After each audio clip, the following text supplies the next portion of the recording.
The broadcast is now starting. All attendees are in listen-only mode. Hello, everyone. I see that we have here people from pretty much all over the world. I see Brazil, I see US, China, Colombia, South Africa, Panama. That's great. Thank you all for joining us today. We have some people still signing in as we speak, but I know your time is valuable, so we'll get started right away. This Friday, we're going to celebrate Halloween, at least here in the United States and in some other places around the globe. In that spirit, we will be discussing here today some of the scariest threats to your IT infrastructure, and most importantly, how you can prevent them. Our presenter today is Doron Pinhas, Chief Technology Officer for Continuity Software. Doron has over 20 years of experience in large enterprise business continuity and IT infrastructure management, and he spends a good portion of his time working with leading IT organizations worldwide. He is also a frequent speaker at IT conferences, but we know that going to conferences is not something that comes by easy these days to most people. So we thought it would be a good idea for Doron to share some of his observations and knowledge with us here today. I wanted to mention that towards the end of the session, Doron will be taking questions from the audience.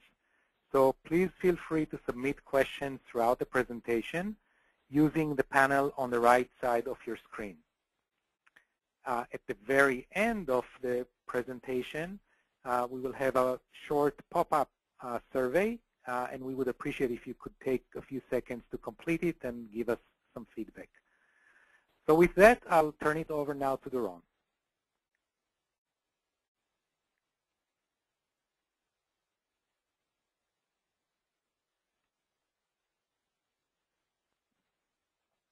Okay, thank you, Eran, and thank you all for joining. So because this is not going to be an actual product presentation, we are hardly going to talk about our company and product. If you're interested, you can find a lot of it on the internet. I'd like to say a few words about us before we start. So we are a group of passionate IT professionals that formed in 2004 with the mission to help enterprises of all sizes manage risks and eliminate the risk practically of downtime and data loss through the use of right processes and tools. And today, we want to share with you some of the information we were fortunate enough to learn throughout the years. So without further ado, let's just do that. And as we are on the eve of Halloween, we thought it would be very fitting to talk about IT risks. Now, obviously, when we talk about IT risks, so let's spare you some of the suspense. We all fear the following two phenomena. The first is data loss, right? In many industries, it actually involves regulatory fines, so no one can lose the data these days. Another important risk is downtime, and as we go online, people go mobile, our apps become more open and accessible. The need to provide higher level of resiliency and service uptime is always in the rise. So as we are talking to customers throughout the years, we see that there is a lot of ongoing effort to mitigate those two risks. And exactly for that purposes, enterprises spend time, passion, talent, and funds in setting up the right infrastructure. And generally speaking, it takes traditional well-known forms, whereas there may be differences in between how two different enterprises will tackle the same problems. They all end up with more or less the following patterns. So the first step to achieve service reliability is to implement local HA in each and every data center. And that will involve various technologies, including high-end storage and I/O multipathing and clustering and virtualization HA and workload shifts and many others like load balancing.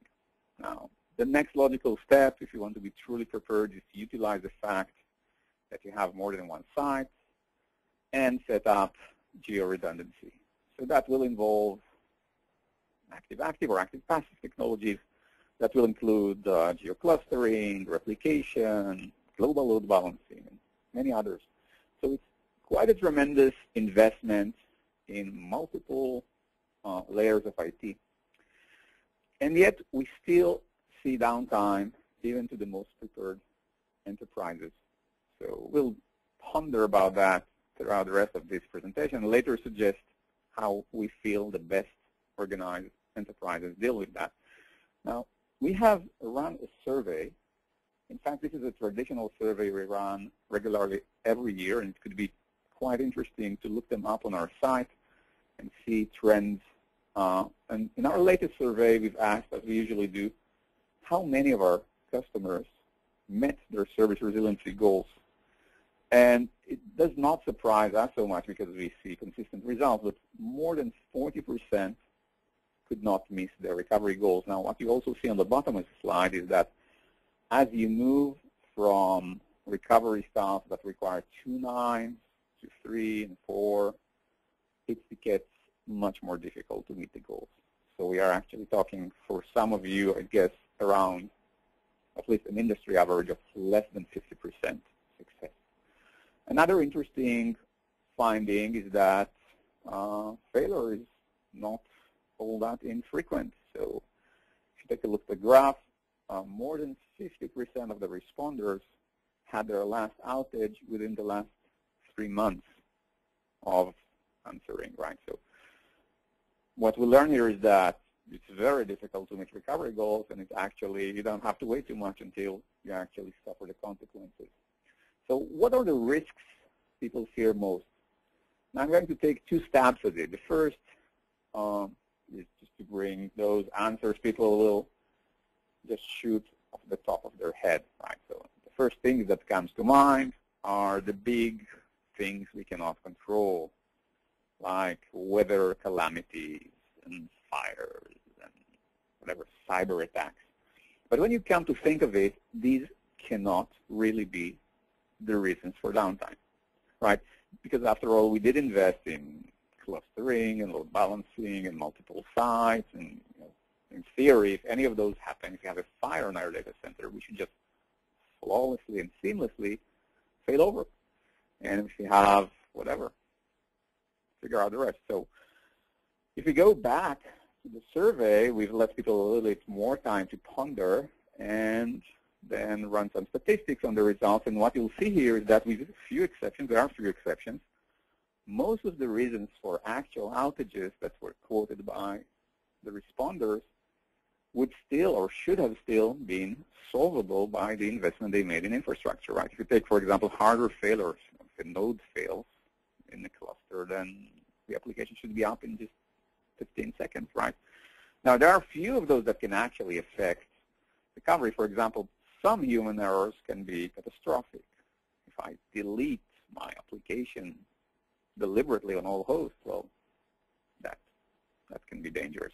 But at least 95% of those cannot explain downtime.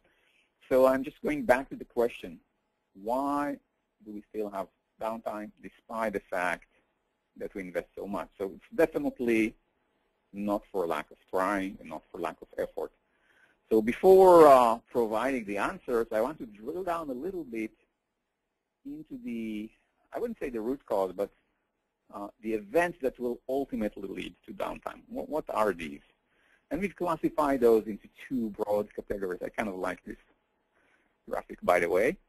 And so the first is configuration drift. Let me explain what it means. You'll just find the same or different terminology used to describe the same things. But basically, one of the only constants in IT is change, right? So we do have to fix things that get broken all of a sudden, like whatever failed I/O adapters that we need to replace and bring the servers up. And there are larger scale unplanned issues like whatever, every now and a while, SSL fails to deliver. Now we have to patch a gazillion devices. So these things happen, and many of these are planned. So we have to retire old servers and upgrade our ops and whatever. Whenever we perform a change to a mission-critical infrastructure, it typically involves the collaboration of more than one team, vendor, or provider. Now, despite the fact that we may try to use the best change controls, at the end of the day, the design of those changes and the actual implementation is done by humans. So, for example, if we add some storage capacity, we'll see that the storage team is involved and the server team needs to set it up, and then maybe the application or database team needs to use it, which in itself introduces the slight chance that some of those changes will slip in between the cracks. We're going to see a few examples shortly. Now, the next challenge, which becomes more difficult to face as years go by, is around vendor best practices. And as technologies change in a very rapid pace in the last 5 years or so, we find ourselves, for example, in the virtualized world, having to face with enormous amounts of new knowledge. So by the time we are accustomed to, let's say, VMware's vSphere 4.5 best practices, there comes version 5, and then 5.5, and now 6 is out. And our teams find it difficult, A, to make sure they understand all the new instructions, and B, as they perform changes on multiple versions, figure out what's the best approach, which again introduces the slight risk that obviously not all of the changes we make, but some of these may actually result in something that does not meet a very important vendor recommendation. So basically, if every change we make in IT introduces a slight risk, then obviously over time, the risks can only grow. And I'm going to talk about some of the activities we take today to mitigate the risk, but generally speaking, it's always in the rise. And another important observation is the fact that, and I'll claim and I'll try to prove that because some of you may object, there is no systematic way to date in most enterprises that helps you detect those critical flaws in time. Now, before we move on, I just want to provide 3 quick examples. These are, by the way, not the 3 scariest things, although they're pretty scary in themselves. So example number 1, by the way, all examples I'm providing happened to real enterprises since the beginning of this year. And you may find that at least one of those is familiar or at least relevant to your environment. So the first is on a virtualized environment. It's definitely not unique to VMware. Don't think that I'm picking on that wonderful company. It's just pretty common. And what's happened here is the following. The cluster is using virtualization HA, not for all machines. Test and lab machines and less critical devices will not auto-failover, but others do. And they are also using VMware's workload balancing technology, DRS, right? One of the best practices is to separate the network traffic associated with managing activities within the cluster, like vMotion, to one network, and then use a different network for the actual production load, which is basically something the customer well knew. But a small slip happened as they were adding a new server into one of their major clusters carrying a tremendous load, and a wrong VLAN ID that was entered resulted in the fact that traffic from both different networks, the internal network used for vMotion and the production network, got mixed in a part of their environment. To cut a long story short, it didn't result in any problems for a very long time. But at a certain point in time, as they were introducing some changes to their cluster, there was a need to move a lot of the workload. And as it happened, it was also a very busy period of the year, which means that this tremendous increase in activity actually prevented their Exchange service from working correctly. And there was a complete meltdown of the entire Exchange service. And it took them nearly a full day to recover. Now, your take from it should be not that, well, let's now recheck our network, but rather that small changes can happen, and they may go undetected for a long time. Right? So obviously, this is something you may want to look into, but today there is no built-in health check to let you know that something like that happened. Now, the next is on a totally different environment, still a virtualized Unix infrastructure. In this case, this can happen both in Solaris zones and IBM's Power VM and HP VMs and so on. Now, this is kind of a tricky thing, but basically in large clustered environments, you want to make sure that the cluster nodes can lock and unlock devices in a coordinated fashion. This is why it is important to set up SCSI locking. It's actually called SCSI reservation correctly, both at the servers and the storage array, And it so happened that in one of the devices, they used the wrong SCSI reservation mode. Again, the result here, to cut a long story short, is that device lock and unlock was not really guaranteed. And what happened to the customer, was that they had to manually switch over some of the load. So they actually started the process themselves. They moved workload from one node to the other.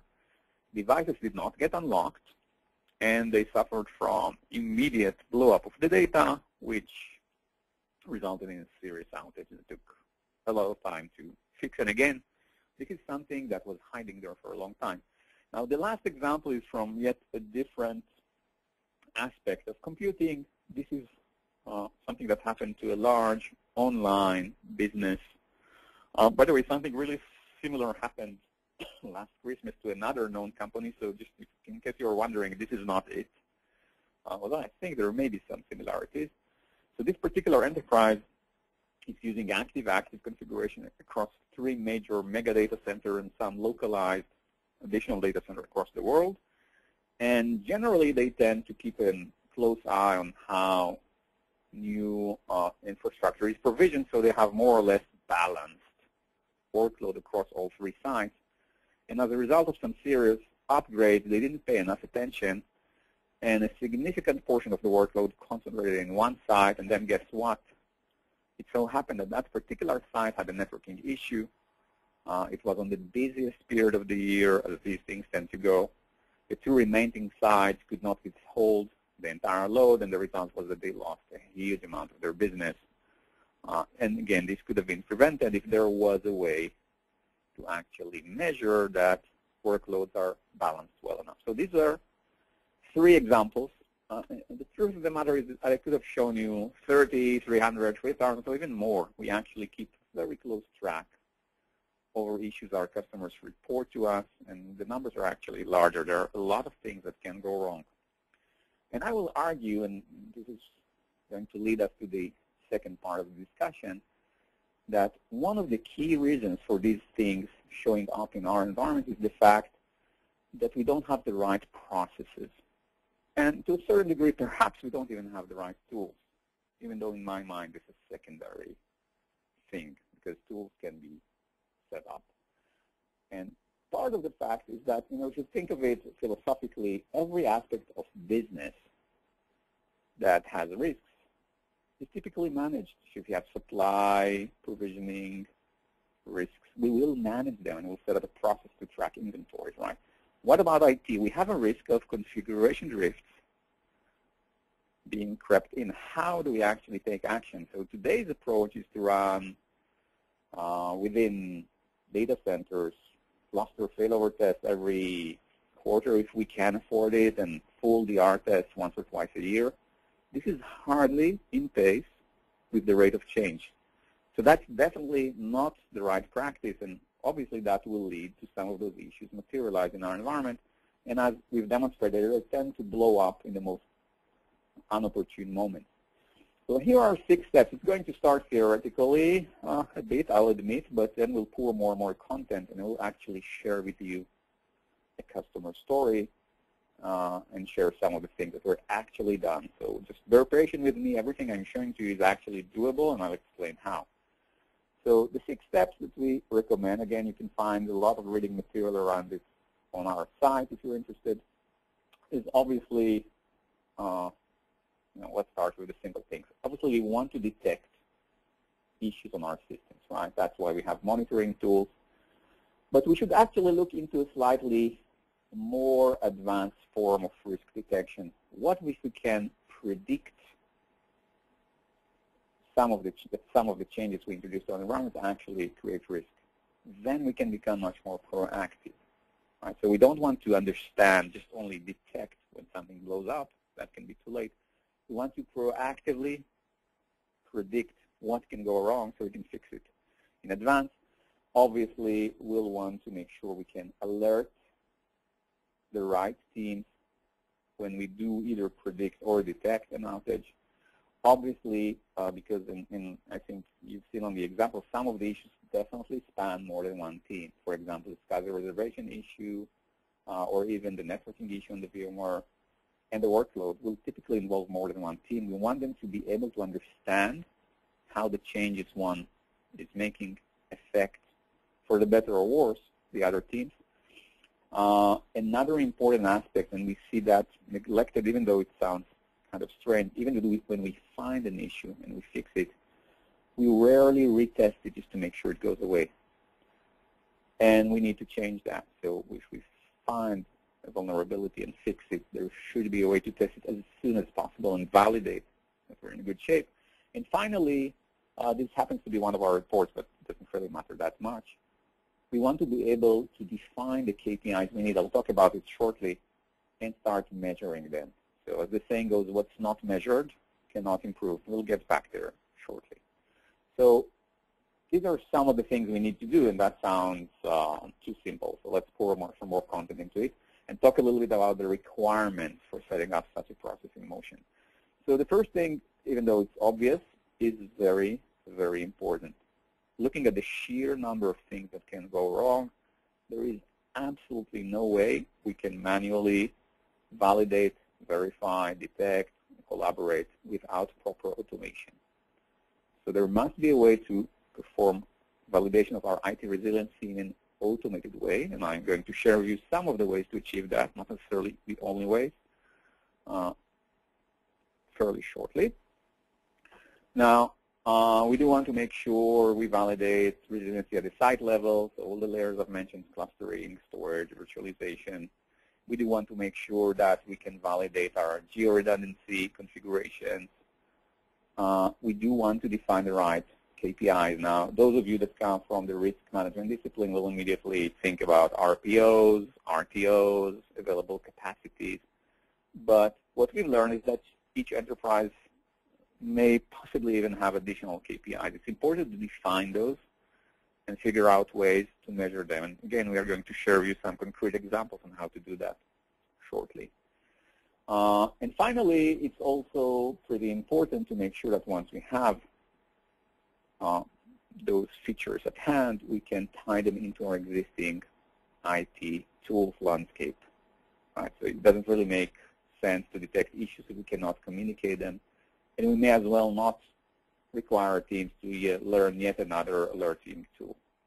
So just to provide a little bit more realistic view of how this can be achieved, I want to share with you a real story about a real customer. Now, this one is a pretty large enterprise. I want you to bear in mind that if you come from a smaller enterprise, most of that process can be deployed. The only good news is that it's going to take even less time. Okay, so this particular environment is financial. It's a financial institute, a very large bank with an extremely large presence globally, large number of employees, sites, mega data centers, and so on. Now, as it happened, when we met, they were at a pretty good shape compared to the industry. You should Google outage, and if you just sift out of that the vertical you're interested in this case, financials, you will find that there is outage. So they were actually very concerned that something will break. They couldn't really tell for certain whether it was due to their tremendous investment in change controls and quality or luck, and they wanted to be more proactive than to just hope their processes are right. So this was a very good moment for us to get together, and we were extremely privileged and fortunate to be trusted by that particular enterprise or bank and help them set up a process in motion that will give them much more control. So it basically involved 3 steps. Now, it is important to note that you can take them at your own pace, and you can start realizing benefits from the very first one, so you don't have to boil the ocean. Now, the first step involves being able to gather and pull in together all the data you need to have a holistic view around resiliency. Now, even though it sounds scary, what we've found over the years is that there are plenty of good data sources out there. If you take a look at your environment, you probably have storage consoles with amazing level of detail around how storage is laid out and replicated. You'll have amazing level of detail within your virtualization consoles, whether these are vSphere and HMC. have an amazing level of detail within your database management consoles like OEM.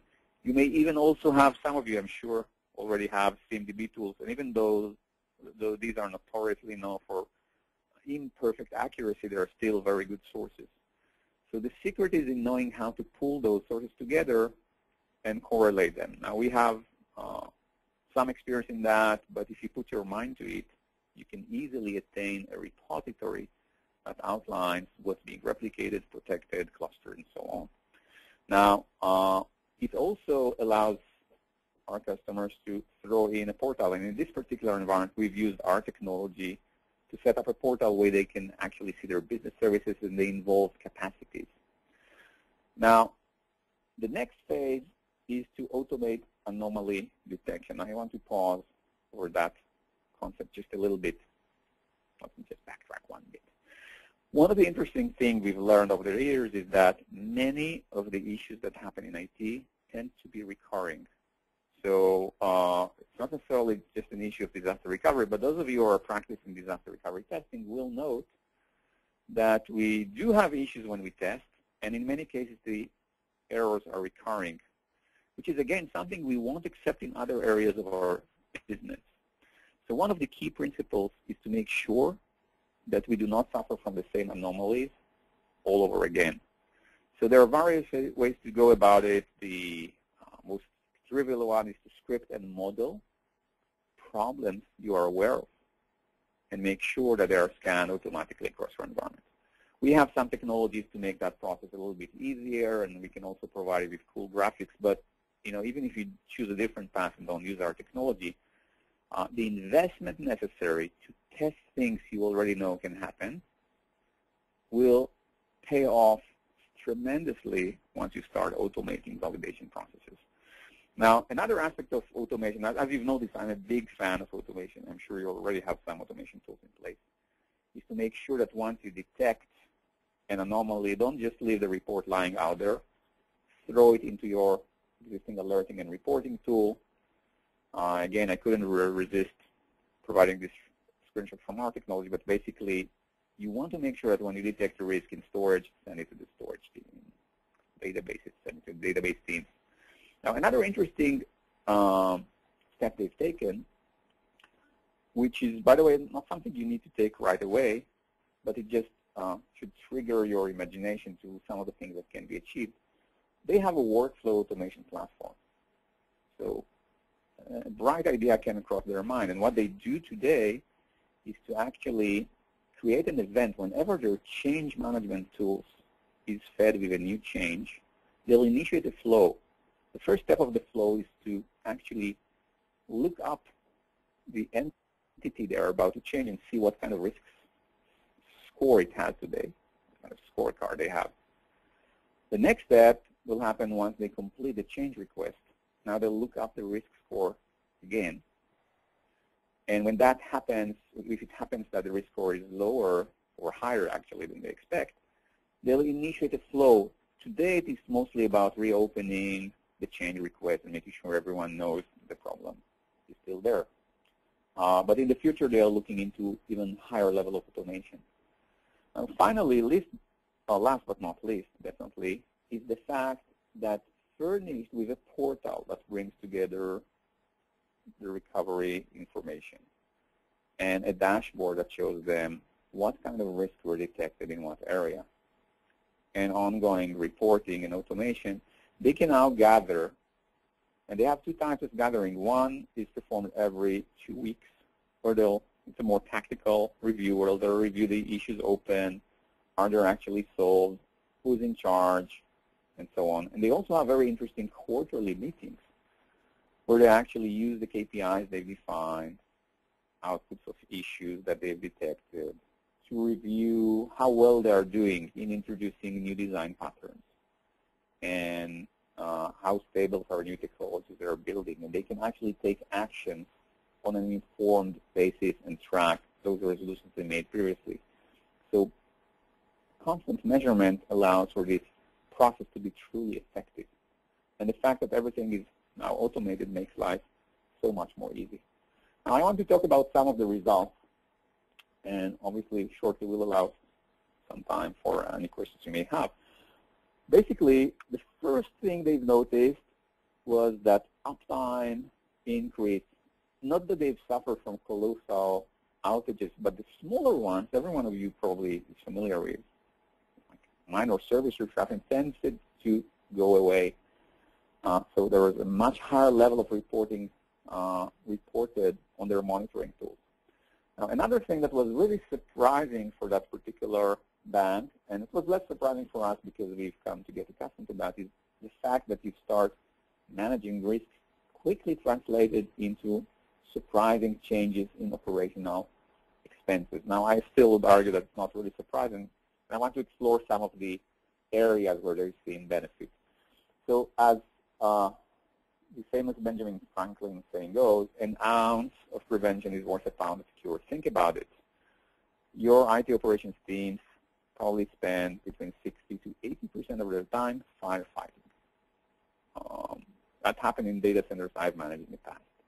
Now, we like to think about ourselves as spending our time around innovation, improvement, and so on, but that's the truth of the matter. So what if we can take away a certain portion? In this case, it turned out to be a pretty large portion of those issues, so they won't repeat again.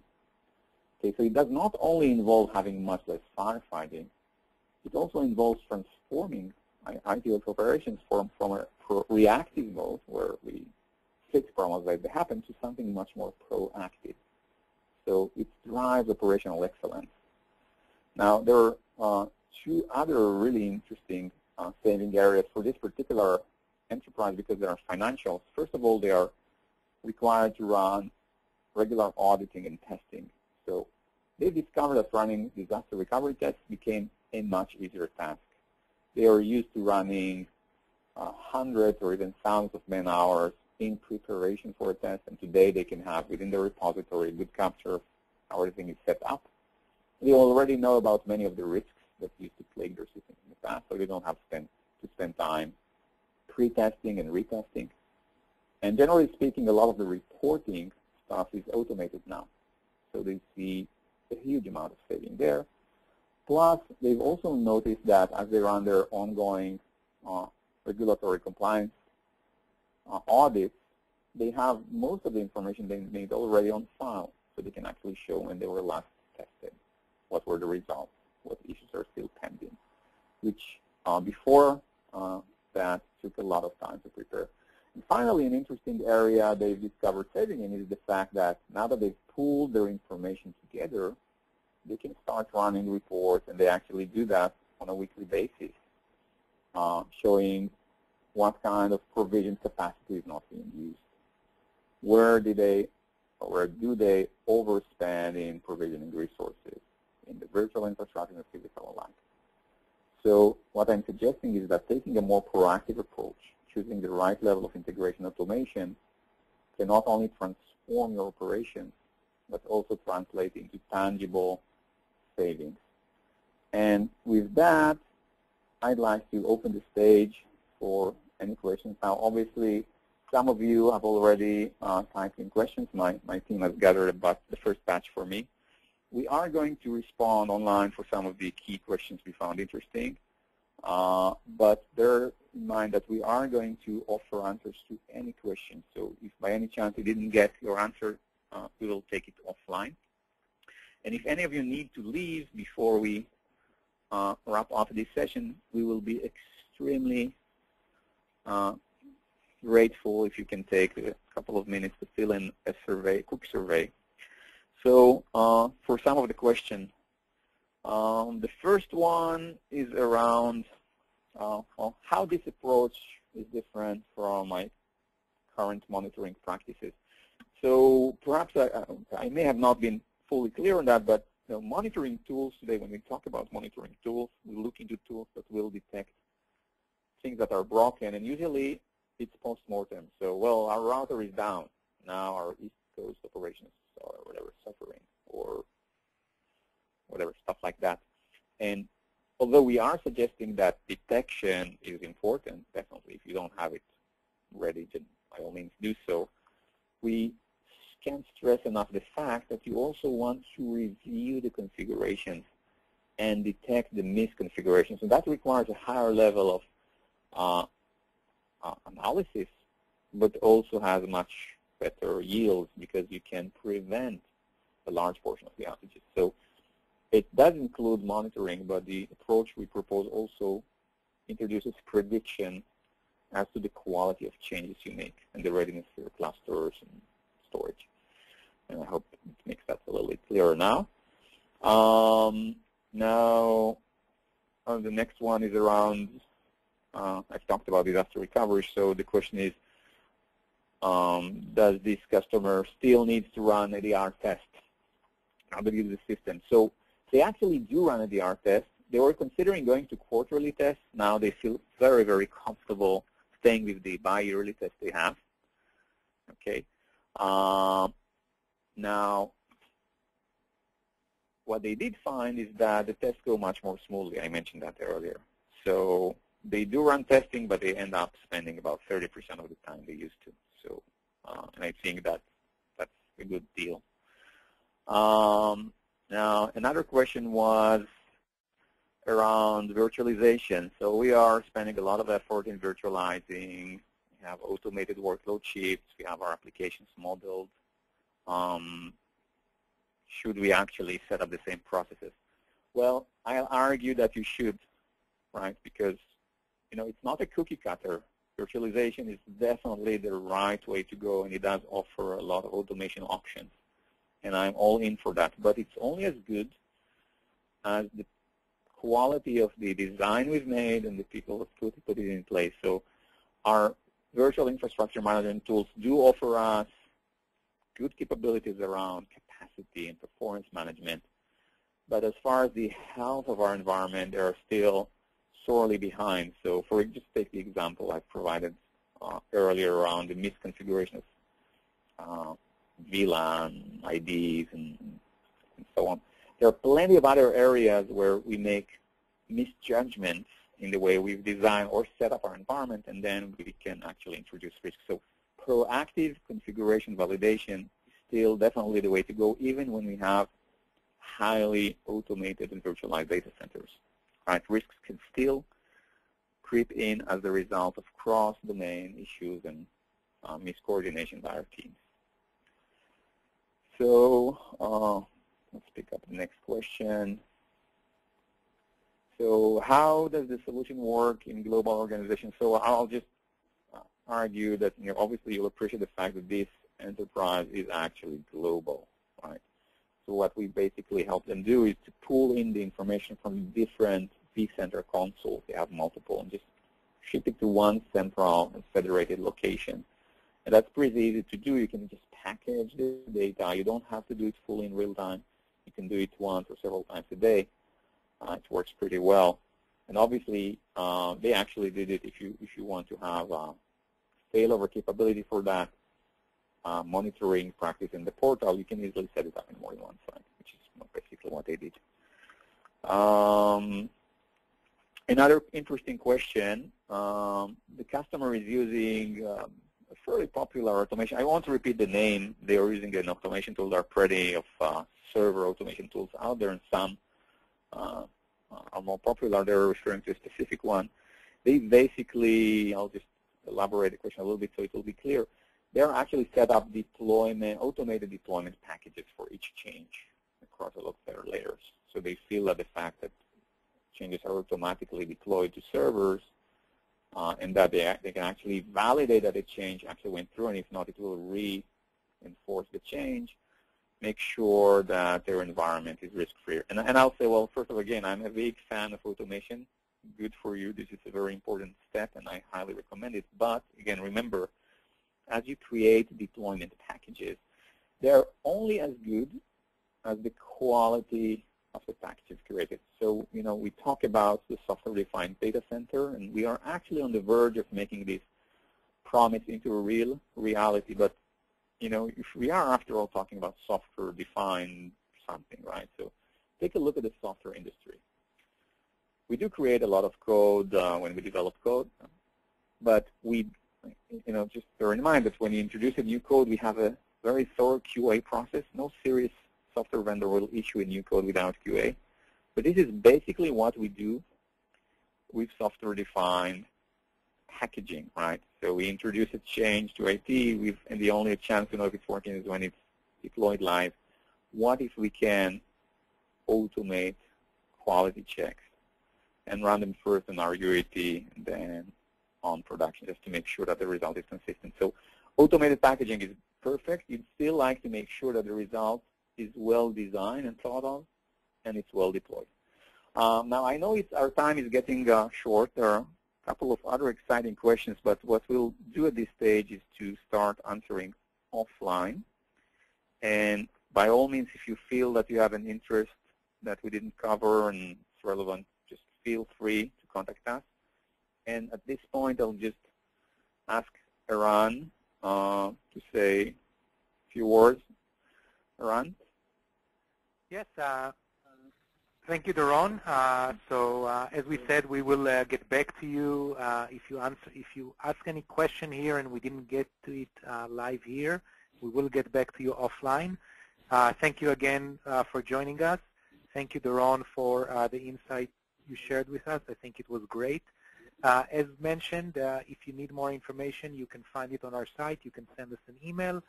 And we would appreciate if, as you leave this session, if you will spend a few seconds answering a short pop-up survey. We would really appreciate your feedback. So thank you again, and have a great day.